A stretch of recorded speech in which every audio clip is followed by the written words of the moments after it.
লোকে লোকাৰণ্য AIDFৰ মনোনয়ন পত্ৰ দাখিলৰ ৰেলী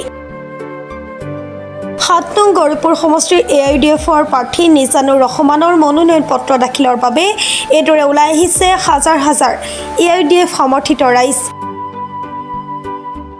গৌৰীপুৰ সমষ্টিৰ বাঙালীপাৰাৰ পৰা অগণন 4 চকী 3 চকী আৰু 2 চকীয়া বাহনেৰে ৰেলী কৰি ধুবুৰী জিলা আয়ুক্তৰ কাৰ্যালয়ত মনোনয়ন পত্ৰ দাখিল কৰে AIDFৰ প্ৰাৰ্থী নিজানুৰ ৰহমানে। হাজাৰ হাজাৰ দলীয় সমৰ্থকক লৈ ডিজে বজাই নাচি বাগি আনন্দ উল্লাহেৰে মনোনয়ন পত্ৰ দাখিল কৰে গৌৰীপুৰ সমষ্টি দুৱাৰৰ বিধায়ক নিজানুৰ ৰহমান। গৌৰীপুৰ সমষ্টিত তৃতীয়বাৰ অৰ্থাৎ হেট্ৰিক কৰাৰ দিশে আগবাঢ়িছে AIDFৰ প্ৰাৰ্থী নিজানুৰ ৰহমানে।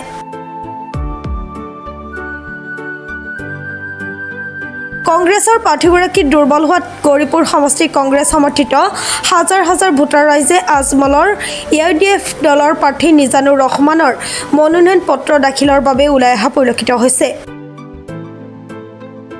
AIDFৰ প্ৰাৰ্থী নিজানুৰ ৰহমানে মনোনয়ন পত্ৰ জমা দি কি ক'লে সেয়া এবাৰ শুনাই লৈছোঁ।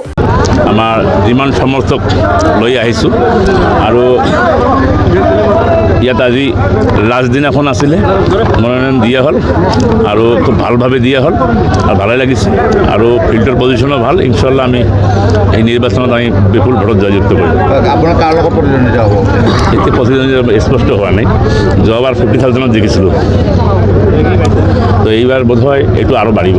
এতিয়া নতুনকৈ এৰিয়াটো ডেলিমিটেশ্যনৰ পিছত নতুন এৰিয়া বহুত সংযোগ হৈছে, তো ঝামেলাত বহুত নতুন এৰিয়াবিলাকৰ মই যিমান দূৰ ঘূৰিলোঁ যথেষ্ট কৰিব লগা আছে। মোৰ পুৰণা এৰিয়াতো 5 to 10% কিছুমান কাম এতিয়াও কৰিব বাকী আছে। 10 বছৰত যথেষ্ট কাম কৰা হৈছে। ব্ৰিজ আৰু asset creation, school building, hospital, আমাৰ ৰাস্তা ঘাট, কালভাৰ্ট, শ্মশান, ঈদগাহ মাঠ, সৰু সুৰা কামবিলাকো কৰা হৈছে। বিশেষকৈ PWDৰ ফালৰ পৰা আমি যথেষ্ট ৰাস্তা ঘাট কৰিছোঁ। আজি AIDFৰ ৰেলীত কিবা দুৰ্ঘটনা হোৱাৰ কথা আমি ইতিমধ্যে শুনিছোঁ।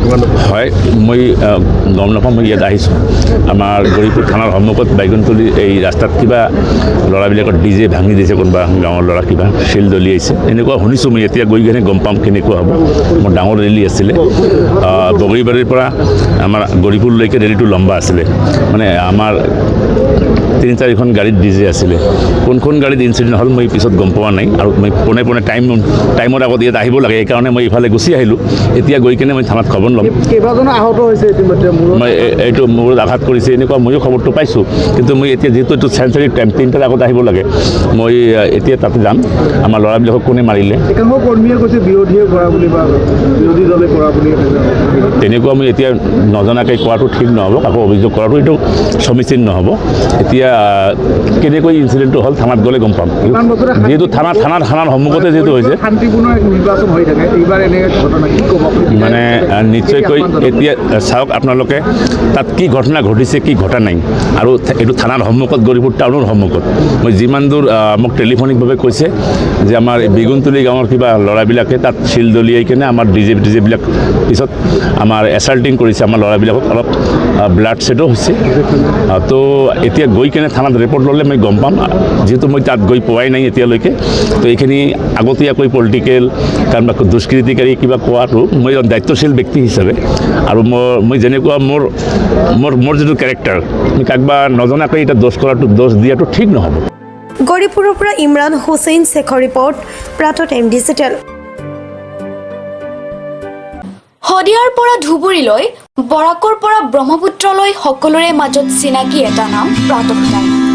থলুৱা ভাষা, কৃষ্টি আৰু সত্য বাতৰিৰ আধাৰত প্ৰতিষ্ঠিত খবৰ প্ৰাতঃ টাইমৰ প্ৰতিটো বা বাতৰি পুংখানুপুংখভাৱে চাবলৈ Facebook, YouTube, website, Twitter, Instagram আৰু ব্লগাৰ পেজত লাইক আৰু ফ'ল' কৰক।